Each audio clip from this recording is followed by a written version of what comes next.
Hello everyone, my name is Ethan Williams and I will be your instructor for MAC1140 section 16 for the fall 2023 semester. In this video, what I will be doing is I will be going over a typical first day of class in that I will show you what's on Canvas. Really everything, since we're an online class, is Canvas for us. Show you where everything is, how the course works, walk you through the syllabus, and all that good stuff. So without further time spent, I'm going to go ahead and start talking about what's on Canvas. First things first, I keep a very simple menu here in terms of what you can click on and what's available to you. Really, you're going to spend almost all your time on the home page. This is where all the lectures are going to be, homework assignments, links to those, even the quizzes and tests as well. All right, so what I'm going to do is actually start, though, talking about the syllabus before I go into what is on Canvas and available for you. So just click on the simple syllabus tab. I opened it in a new tab. And I'm just going to hit on the main points here. I'm not going to read every word for you. If you want in your free time, you can do that. But I just want to hit on the main points so you know what to expect through the course. All right, so first off, MAC1140, that's pre-calculus algebra. For the most part, if you are in this class, you're probably going to take a calculus course, Calculus 1. There can be some exceptions. You might just have to take this course for a major that doesn't require calculus, but this is quite a bit more of a math intensive course than, say, MAC 1105 or college algebra. So if you came from that and you took that, this will definitely be a step up.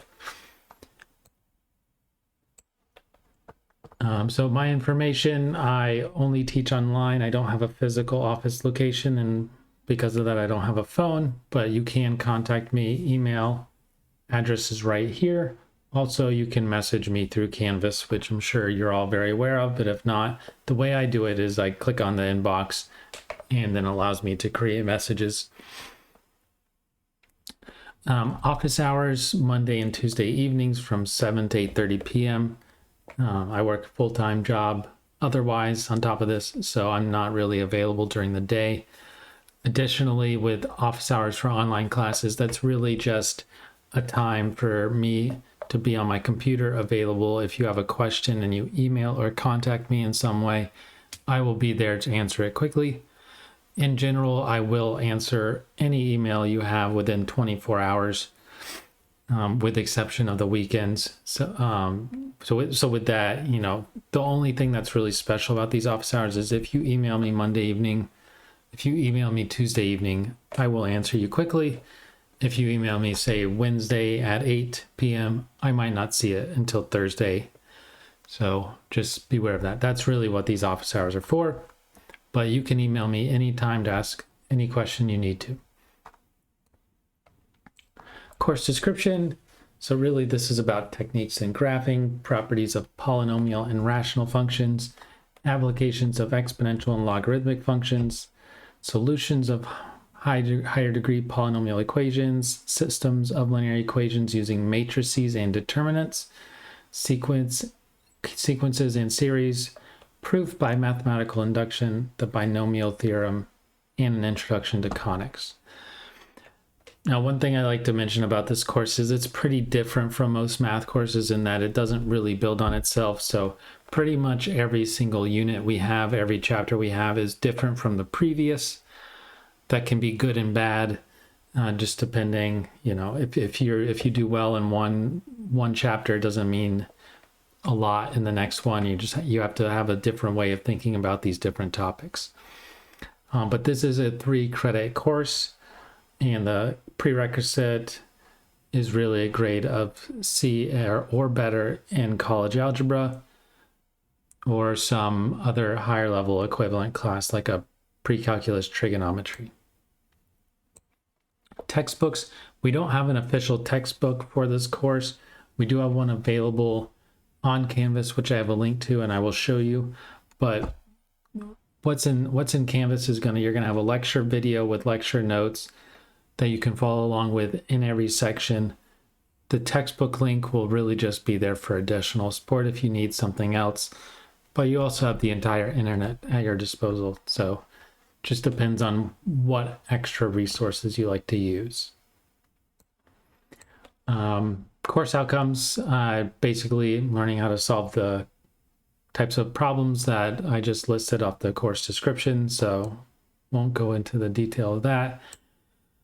Program learning outcomes, same thing for every math course. You'll learn how to solve different problems and analyze and apply mathematical models to solve applications like word problems. Course expectations. So as far as expectations for this course, really what I'm going to go through, I'm not going to read this word for word, but I'm going to just talk about each different type of assignment we have in this course and what you can expect from it, how it will work in general, and then I'll show you how they actually work. And I'll kind of describe a lot of what's going on Canvas here so that when we jump to Canvas, you'll be able to see exactly what I was talking about. So I think the first thing before I start reading specifics on the homework is that all of your assignments, homeworks, quizzes, practice tests, and tests are done in an online homework manager called Lumen Ohm. If you've taken a math course here before, you probably are aware of that. If you have not, it's free with your tuition and fees, so you don't have to pay for it, and you don't have to really sign up for it either. It's linked to your student account, so once you're logged into Canvas, you're already able to have access, and I'll show you how that works. Homework is going to be 15% of your final grade. In general, homeworks are due on Friday nights. Every assignment I have is due at midnight, more or less 11:59 p.m. Homeworks are Friday nights. Just as you would expect with a homework, it's there to practice and learn and get them right. So you can do those problems as many times as you need to. There's no penalty. And once you get a problem right, it's right forever. Even if you want to try it again, you'll never lose the score you got on that homework problem. Quizzes are somewhat similar in that you have multiple attempts at problems, but it's not unlimited. You will get 4 attempts per problem on each quiz, and quizzes are due on Sundays at midnight, except for test weeks. All right, so pretty much every week you'll either have a quiz or a test. Quizzes are just the weeks that are not test weeks. They are worth 9% of your final grade. And one thing is that your lowest quiz grade will be dropped, and that actually happens throughout the semester. So as soon as you have 2 quizzes in the bank, your lowest quiz grade is dropped, and it just automatically calculates throughout the semester. So you don't have to be surprised at the end, oh, is my grade going to change? Well, it's automatically dropped, so it's not going to change. The reason now I have something called late passes written here, if you're not familiar with them, is you can use late passes on homeworks and quizzes. You'll be given plenty of them, and what they do is they grant you an extension on your homework and quizzes. So if you're sick a week, you can't really do the homework. Instead of needing to reach out to me and get an extension yourself, you can use these late passes. And you'll be given plenty at the beginning of the semesters. The only way you'll run out is if you just completely don't work on anything for a couple of months and expect to come back. You're going to use up all your late passes. So really, if you are taking a very long period out of the class, you need to be reaching out to me so we can understand and get you back on track. So if you're not familiar with late passes, I'll show you how they work when we go through an assignment on Canvas, but it's exactly what it describes. So anytime you use a late pass, it extends your homework or quiz deadline by 3 days. So for example, if you had an assignment and it closed on January 19th and you don't want to start it till the January 24th, then that's 5 days after. So you'll have to use 2 late passes to extend that deadline by 6 days to January 25th, but then you'll be able to access and do the assignment. There's no penalty for using late passes, and there's no benefit to keeping them. So, you know, one question I always get asked is, do I get extra credit at the end of the semester for not using late passes? No. They are there for your assistance in case you need that, but they are not there to provide extra credit or any means whatsoever.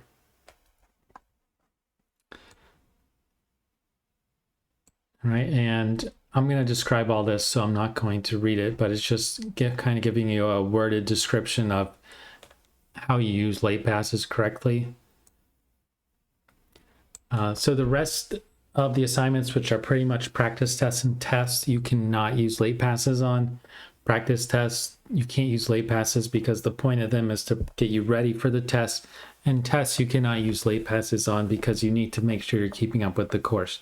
So if you need to use late passes on homeworks or quizzes, just to kind of catch up if you miss a week or something, that's fine. You need to be ready by the time the tests come around. And if you don't take a test on time, you need to reach out to me, see if we can work together to figure out, you know, really what would be best.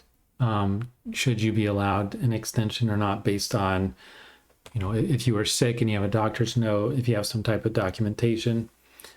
So practice tests specifically, the way they work, there will be a practice test for every test. We have 3 tests in a final exam, so you will have 4 practice tests.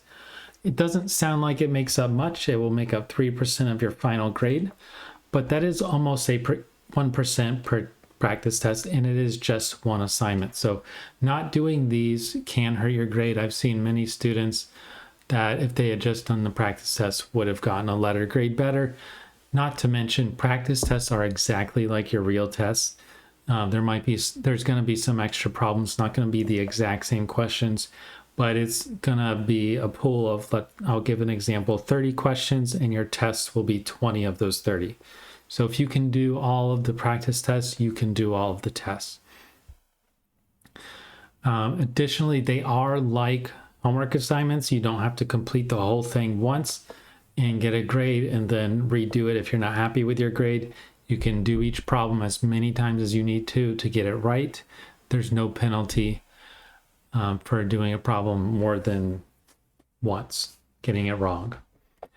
And just to provide a little extra incentive, because they are so important to get ready for the test, if you get at least a 90% on the practice test, I will give you a 3% bonus to that test score. So you probably understand what that means, but just to make sure, if you get a 82 on test 1, but you got a 92 on the practice test, then your test 1 grade will be changed to an 85. So increase that by 3%. All right, unit tests. So there are 3 unit tests throughout the semester. They are not cumulative. They are just on what's in the unit. Unlike all other assignments, tests in the final exam are only available for the week up and leading to their due date. So you can do a test starting on a Monday when it's due the following Sunday. You have to do it in one sitting like you would expect for each test. So that's the key. But the point I want to make here is you can't really skip ahead. So if you get ahead throughout the semester, that's great.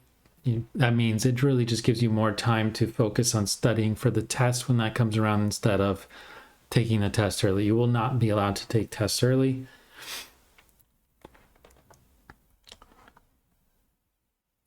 I guess to that end, what do you do if you miss a test?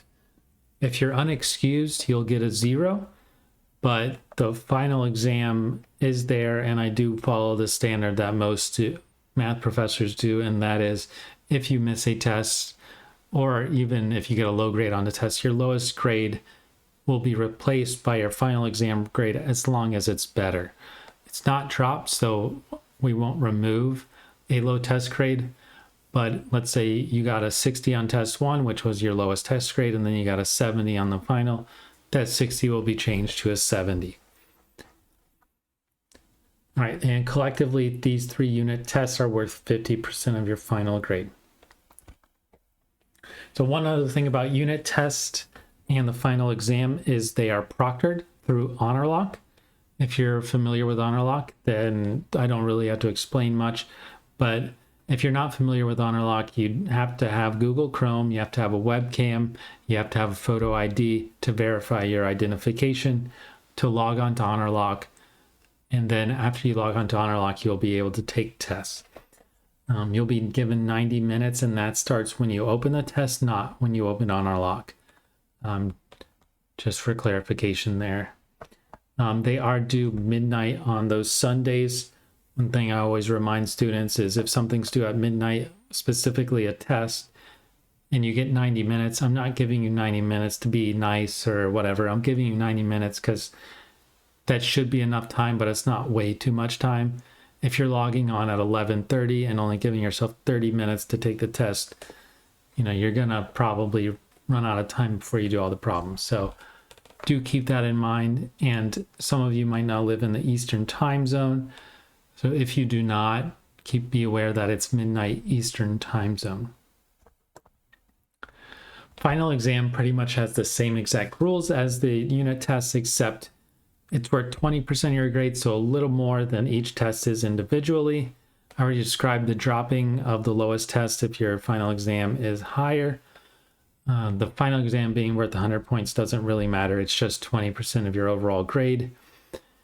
And then the other thing I want to mention is that it's cumulative, unlike the rest of the semester. It is focused mostly on what's in what I would call Unit 4. So after the first 3 tests, you've already been tested on all that stuff, but there will be a sprinkling of problems from Unit tests 1 through 3 on the final, but it will be mostly Unit 4. So if you're thinking about, I just took college algebra at a final exam, it was pretty evenly dispersed through all Units 1, 2, and 3. If you took it here, this class is a little different. It's not evenly dispersed. It's more focused on the things you haven't been tested on.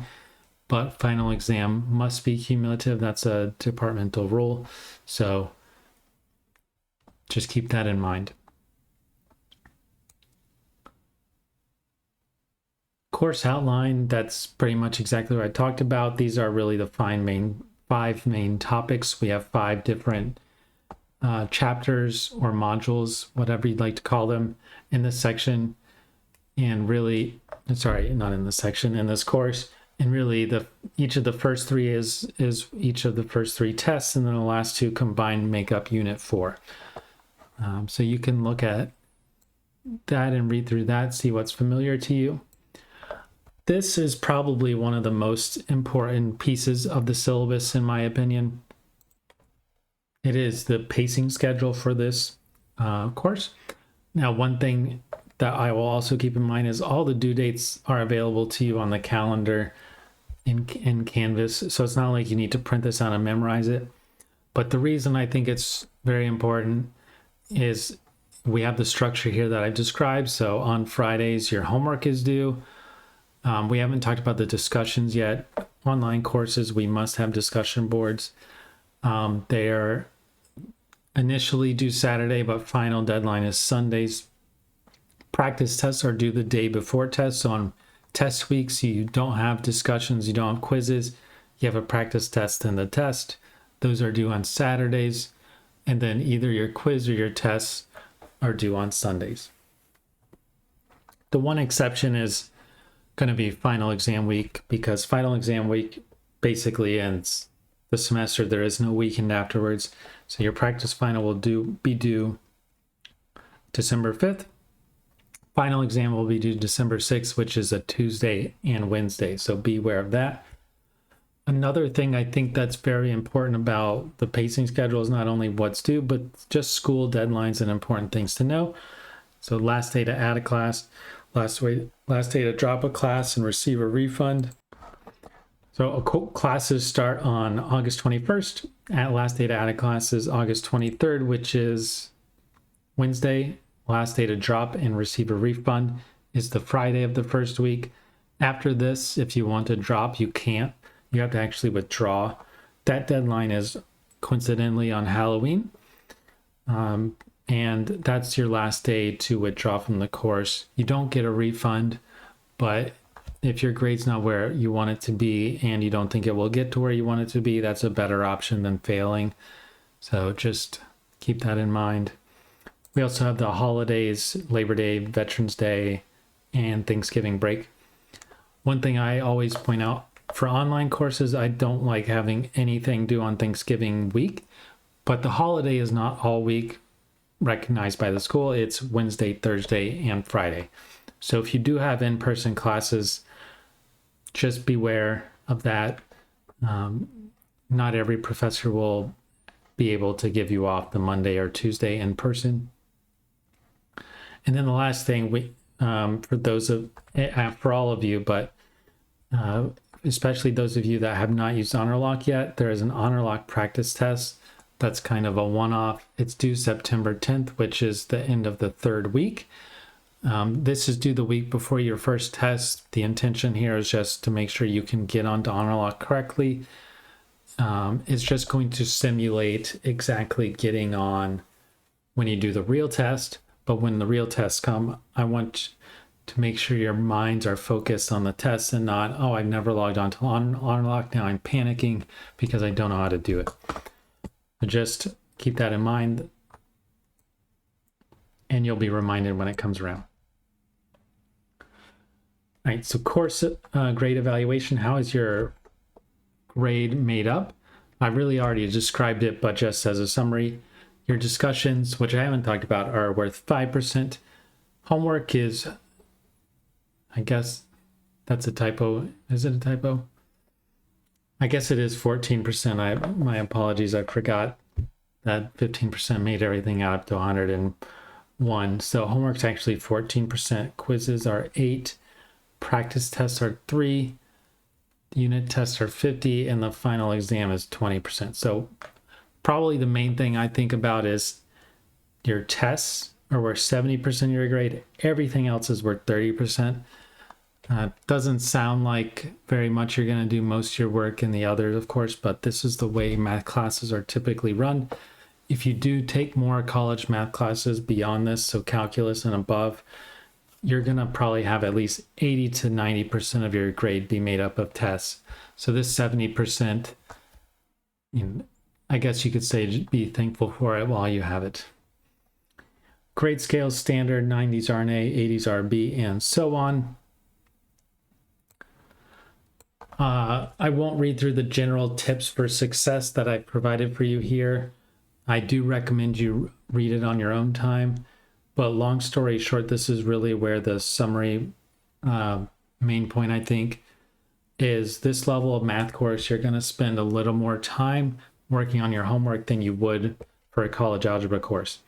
So typically you'd spend around 2 to 3 hours per week per credit hour in a math course, more or less. In general, 4 to 9 hours a week on this course, because you don't have, because you don't have lecture for 3 hours. You're really spending that time as well working on homework, watching lectures. So really 7 to 12 hours, maybe 10 hours a week you will be spending on this course. And that can be lower for some of you, higher for others, depending on how comfortable you are with the material. I also have a recommendation of how I would go about completing a week in this course. I also recommend you take your time to read through this as well. Really the reason I take the time to write this kind of stuff out is because I've spent a long time not just teaching math, but doing it. And we're all different. We all have different ways of studying and learning. But what I've found typically is that the traditional lecture way of spending an hour watching a lecture, especially if you're in person and you don't actively do anything, which if you're in person, you can't really help, but you are online, so you can help. I wouldn't watch the entire lecture video without pausing it, trying to work practice problems, or better yet, working the homework as you go through. It'll not only save you time, but you'll typically retain a lot more information. So when it comes to doing the quizzes, the practice tests, and ultimately the test, you are more prepared.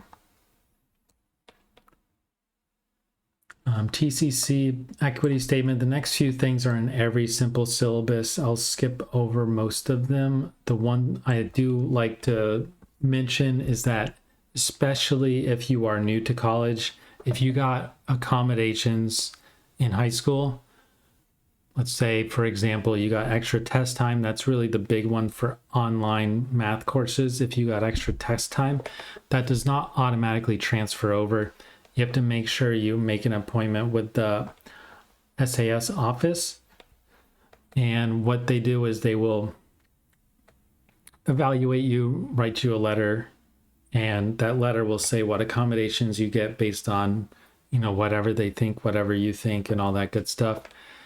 And once you get that letter, you send it to me or your professors, and we'll give you the appropriate accommodations.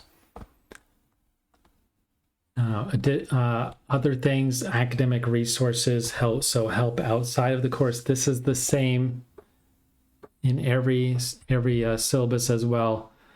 I won't spend a ton of time on the specifics, especially the bottoms here are about the TCC library. Don't really use that in a math course unless if you want just a quiet area. The Learning Commons, especially if you already go to campus, is great. There's tons of computers. There's a lot of tutors. It's just a place, especially if you have maybe 2 or 3 hours between classes in person, but you really can't afford to just drive home or somewhere else in that time. Then you can go to the Learning Commons, work on your homework, do whatever you need to. QLess tutoring, that's basically logging on, getting some tutoring as well. You can check that out, and if you have questions, let me know.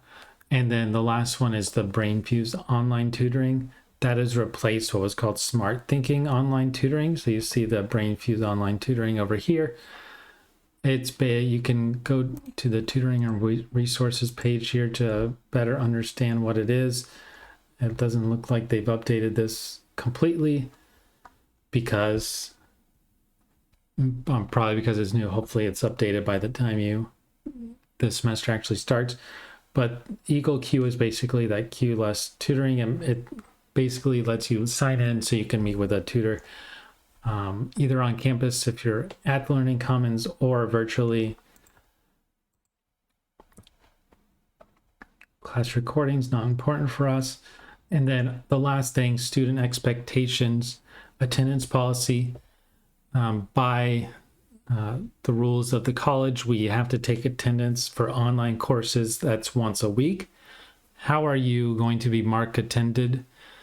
Really, if you've done an assignment that's due that week, so if you've fallen behind like 3 or 4 weeks, you should be contacting me. But if you only work on assignments that are due a month ago, I'm not going to see that you've been working on stuff this week. So just keep that in mind. But if you're doing the discussion boards, if you contact me, that's a big thing and why I mentioned that before. So if you've fallen behind but you've contacted me, you will be marked as present, especially if it's just say, hey, I'm sick this week, I can't work on anything. You don't have to give me a letter for attendance in that respect. But if you do nothing for a week, you don't do the discussion board, you don't do any assignments due that week, you don't reach out to me, you do get marked absent.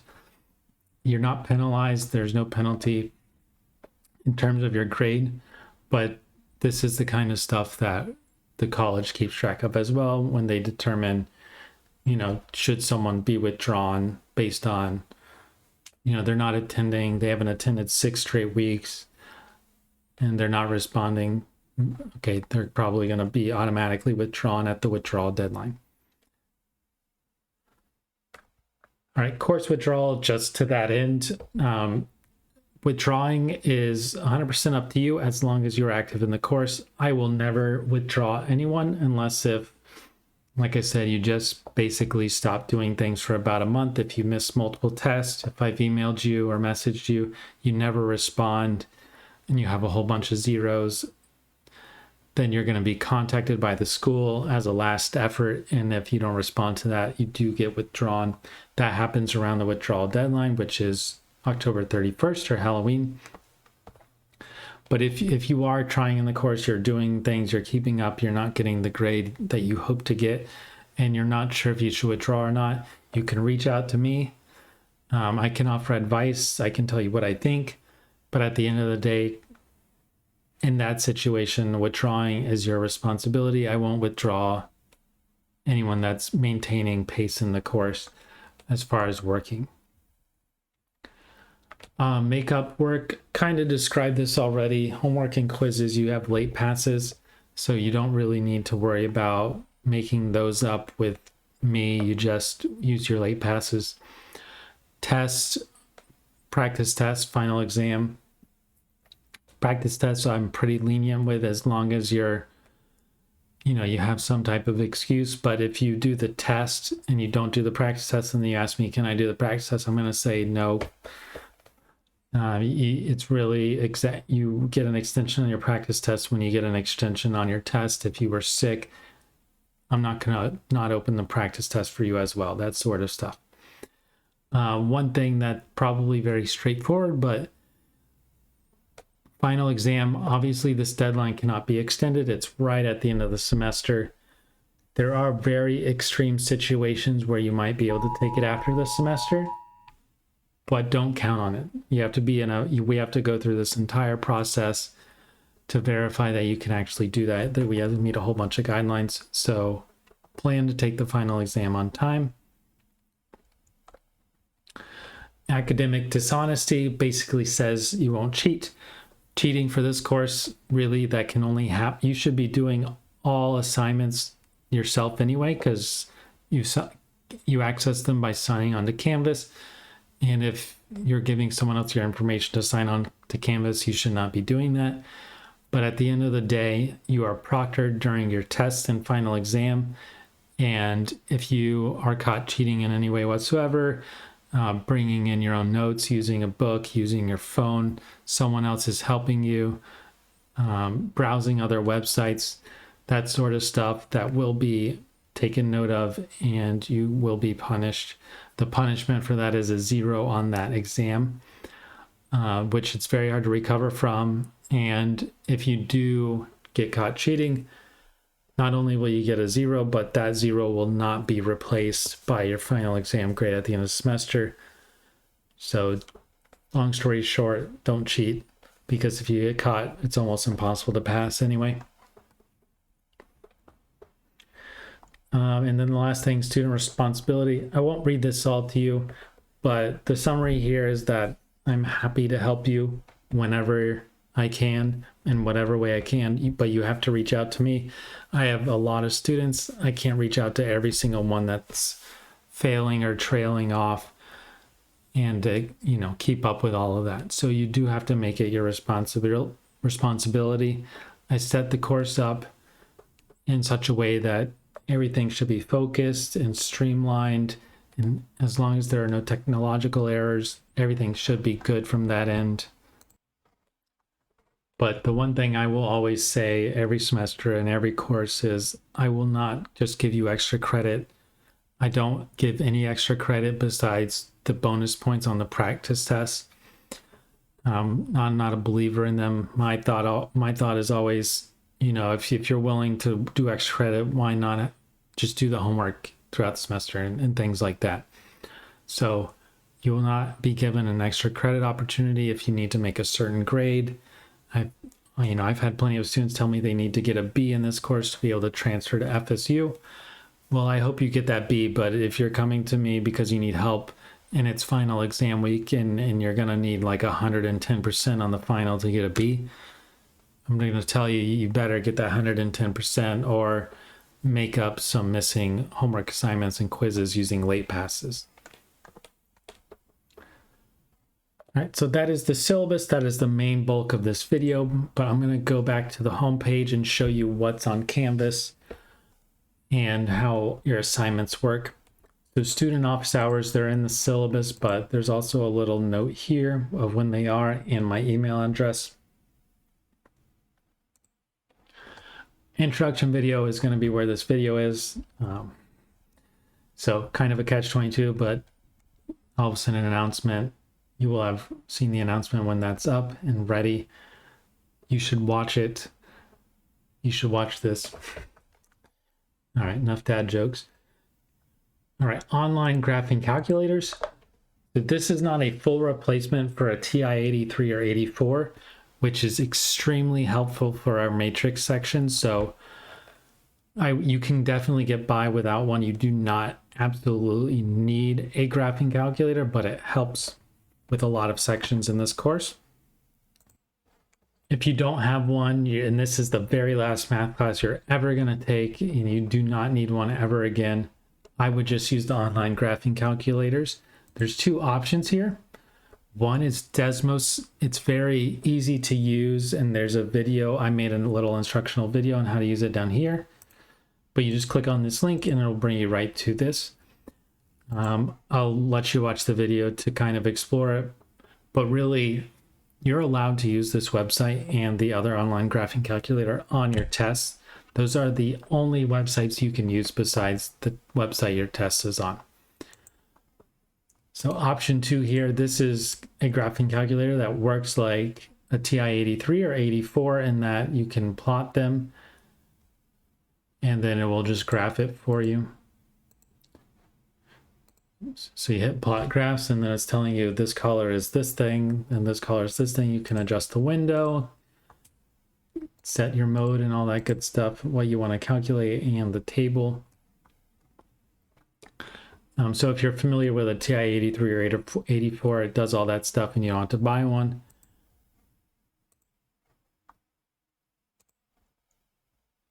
And here's the textbook link. So it's got a whole bunch of information here. Click view online and you can go through that, look at the sections. We pretty much do chapters 3, 4, 9, 10, and 11. Those are our chapters, if you were curious. Discussion boards, I'll open one so you can see one. But basically each week, the sections that you work on, those are our learning outcomes, is learning how to do these things. You will make an initial discussion board post answering these 3 questions. That's due Saturday by midnight. Now on Canvas, the deadline is going to show Sunday at midnight is the deadline because it's a 2-parter. By Sunday, you need to be responding to your peers, 2 of them, and you just maybe ask for questions, or maybe if they're asking a question, you know how to answer it, you can answer it. In total, each one is worth 10 points. 4 points are from your initial post, 6 points are from your peer responses, 3 points each. So just keep that in mind. If you only do your initial post, you'll only get 4 out of 10. They're all set up like that. Quizzes are all here in their own section as well. You can read the how quizzes work little document, but basically it's going to describe what I already talked about.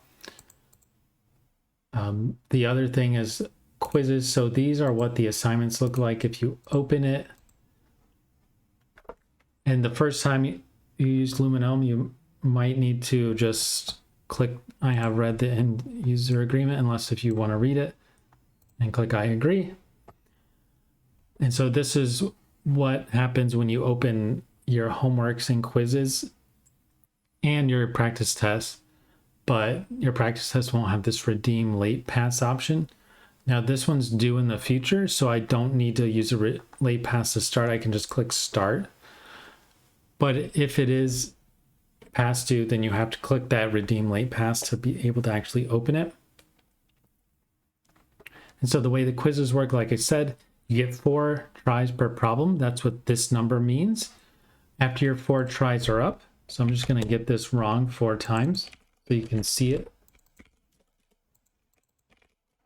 You saw that number count down each time. Now it's gone. You can't answer the question anymore. There's nothing left to do, and your answer key will pop up here to show you the answer, but you cannot work on this question again. Then you can go to the next question, same thing, but as soon as you get it right, you got your credit and you're done. It saves your progress automatically. You don't have to do the quizzes all in one sitting like a test. You don't have to do any of your assignments all in one sitting, but it will start grading as soon as you start an assignment. So if I go ahead and just leave this. I'm going to refresh so you can see what happens. Because I answered one question, now it's going to be in my grade book. I'm going to have a grade for quiz 1. Some students, the first time they see this, they kind of freak out like, oh, I didn't do the whole thing. It says I have a 5% on this. I was still going to finish it. You can go back and finish the assignment. But one thing I always remind students, it's very important, is that if you want to do any assignment, click on it on the home page. If you click on it from the grades page, what's going to happen, I'll go ahead and show you and go back to it, is it's going to say this, it's going to give you this no preview available with absolute, it doesn't look like you can do it anymore, but that's not true. As long as you go back to the home page, I'm going to go back to quiz 1 and open it in a new tab. I can jump back in, click resume. I can use a late pass. If I start it before the due deadline, I want to jump back into it, I can do that. And it will remember all your progress. All right, so practice tests are a little different in that these are what kind of how your homeworks are going to set up, except there's no button here that says redeem late pass. But the way it works is you'll notice you have 3 tries per problem, but you can get a similar question 99 times. It's not unlimited, but that means you can do each problem 300 times. And so the way it works, is if you get a problem wrong 3 times, it will tell you the answer, but you have this get a similar question problem. You click on that, and now you can click that, 98 more times, and you have 3 tries on this. And then you say, okay, how do I do this? You do the problem, you get it right or you get it wrong, you keep practicing. Once you get it right, move on to the next one, same sort of thing. Keep doing that until you are done. Like I said, for practice tests, these are exactly like homework assignments, except much longer than any one homework assignment, but it allows you to really focus on specific problems that you will be tested on, and all of them come from one of the homework assignments, so it's not like random questions out of nowhere.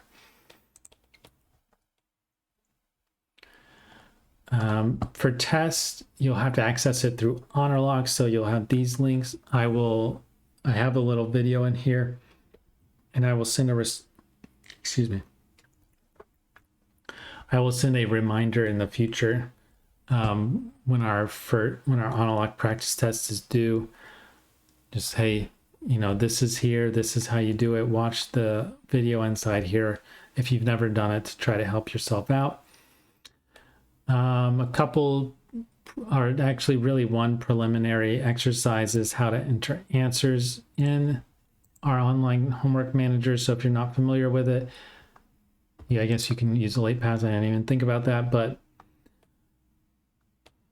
there's a little video here. It's taking a while to load. You just say, okay, I watched it. Go on. And then it just kind of describes, typing in answers and doing all that good stuff. Fake assessment. So this will be gone once you start the course, but this is an intentional past due assignment. So you can see when an assignment's already past due, you have 2 options. You can click redeem. It will automatically calculate how many late passes you have to use to be able to do the assignment. If you click this practice button, you can never go back and do late assignments unless if they've updated that. So don't do that. It'll give you a warning. It actually says exactly that. You will not be able to use a late pass. You don't want to do that. So you click redeem late pass, and now it looks like an assignment you can do. All right, so there's that. I'm going to go ahead and just leave that. That's not going to be a real assignment. And then really the main thing is in this stuff is where you're going to spend all your time. Each section, unit 1, unit 2, blah, blah, blah. Each section is going to be outlined. So you have a lecture video. These videos are made by myself, so they are very specific to the problems that we want you to learn in course. And I just have kind of time guidelines. This is, if you open the notes, which I'll show you in a minute, these are the times I spent on actually doing and talking about these topics. And now I'm going to go to show you the notes. So here's our notes for the complex numbers. This just happens to be the name of the first section. Those are these sections that I outlined, and it's just basically I go through and I talk about the problems, how to walk through them, how to do them, and that sort of stuff. So you watch the lecture video, you follow along. I do have the filled out version of the notes for each section as well, which is, these are the notes that as I went through and made the videos, that's how I filled them out. Some of the problems, the first section might have a lot of familiarity too, but there are some sections where it's really cumbersome to just look at the work without having any background knowledge. And maybe a problem like this can be a little overwhelming if you've never seen it before. So I do not recommend looking at this unless if you watched the video, you made your notes, but then for some reason you lost them and you don't want to rewatch the video. Totally get that. That's why these are really here. And then the actual homework assignments, the last thing. I'm going to go ahead and start this. So they're basically what I have here, the numbers are the numbers corresponding to the homework problems in this section. So numbers 1 through 4 will be from the topic simplifying complex numbers in this video, which corresponds to the times 440 to 1510. So really what I recommend is kind of watching a section here, trying those problems, and then moving on. Okay, next one's numbers 5 to 6 are these times, then I do this and go on like that. I don't recommend watching the whole video and then trying the problems and then going back and having to rewatch the video. Like I said, not only will you probably not remember as much, but you'll spend more time doing it. And so that's really how every section here is outlined, and you can see exactly what I've talked about. When we come to it, I'll remind you, but we do skip section 9.3. We don't really need to learn it in this course. It's not necessary, and it's an optional section, and we have a ton of stuff to cover, so no reason to overburden you. All right, so that's really what's on the home page, which is where you're going to spend your time. The announcements are exactly that. When I send an announcement, it goes here. You probably get an update from your Canvas app. I don't have it, so I don't know how it works, but they're also here. The grades I already showed you. You're probably all familiar with the grades tab anyway. Discussions, that's where all the discussions are. So if you don't want to access them on the homepage, you can access them here. I can just click on it and it takes me to the same place. The BrainFuse online tutoring, I'm not a real student, so it's not going to work for me, but you just click on that and it should pop up with some information. These last two tabs, Honor Lock and Quickly Attendance, you never have to click on. They're for me, but if I don't make them visible to you, I cannot use them. Kind of a catch-22. So this Honor Lock, you don't need to click on this. Every assignment that you access through Honor Lock is going to be on your homepage anyway. And this is where the Quickly Attendance is the software attendance is recorded in. As I'm a test student, I don't think it works anyway, but you don't need to look at this. Attendance isn't part of your grade.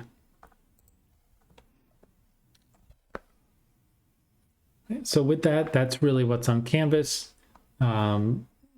This video, along with other details in the syllabus, will help you with the syllabus or introduction quiz. I call it that because it's really a quiz about this video.